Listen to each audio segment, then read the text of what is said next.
Welcome friends, welcome to India சமையல். இன்றைக்கி வீடியோவில் ஹெல்த்தியான ஸ்நாக்ஸ் ரெசிபி.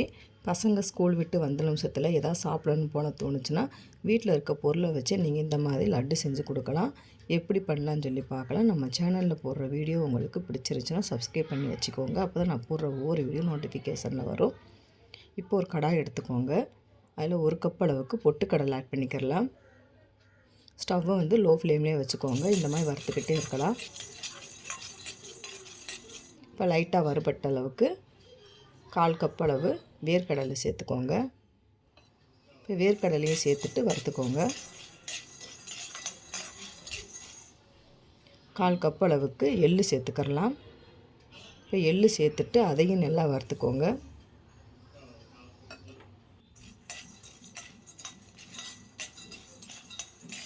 கருக விடாமல் லோ ஃப்ளேம்லேயே வச்சு வறுத்துக்கிட்டே இருக்கணும். 4 பாதாம் 4 முந்திரி பருப்பு ஆட் பண்ணிக்கிறலாம். இது ஆப்ஷனல் தான், வேணும்னா சேர்த்துக்கோங்க, இல்லைன்னா வேண்டாம். இப்போ இந்தளவுக்கு நல்லா வறுபட்டுச்சு, ஆற வச்சிடலாம். இப்போ மிக்ஸி ஜாரில் வறுத்த அந்த பொட்டுக்கடலை வேர்க்கடலையும் சேர்த்து நல்லா நைஸாக அரைச்சி எடுத்துகிட்டு வந்துடலாம். 2 ஏலக்காய் சேர்த்துக்கோங்க. இப்போ இந்தளவுக்கு நல்லா நைஸாக அரைச்சாச்சு.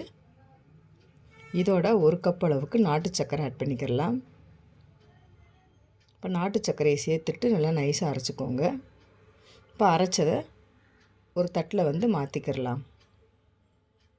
இதுக்கு நெய் அதிகமாக தேவைப்படாது. இப்போ நெய்யை நல்லா சூடு பண்ணிவிட்டு 2 டீஸ்பூன் அளவுக்கு நான் சேர்த்துருக்கேன். இப்போ சேர்த்துட்டு எல்லா இதுவும் நல்லா கலந்து விட்டுக்கோங்க. பத்தலைன்னா இன்னொரு டீஸ்பூன் அளவுக்கு சேர்த்துக்கோங்க. இந்த மாதிரி உருண்டை பிடிச்சிக்கிறலாம். இந்த மாதிரி எல்லா மாவுகளையும் நம்ம உருண்டை பிடிச்சி எடுத்து வச்சிடலாம். ஹெல்த்தியான ஒரு ஸ்நாக்ஸ் ரெசிபி. நீங்களும் இந்த மாதிரி ட்ரை பண்ணி பாருங்கள் ஃப்ரெண்ட்ஸ். குழந்தைகளுக்கு ரொம்பவும் பிடிக்கும். ட்ரை பண்ணி பார்த்துட்டு கமெண்ட் பண்ணுங்கள். உங்களுக்கு இந்த வீடியோ பிடிச்சிருச்சுன்னா லைக் பண்ணுங்கள், ஷேர் பண்ணுங்கள், கமெண்ட் பண்ணுங்கள். உங்களை நான் வேறு வீடியோ சந்திக்கிறேன். பாய். தேங்க்ஸ் ஃபார் வாட்சிங்.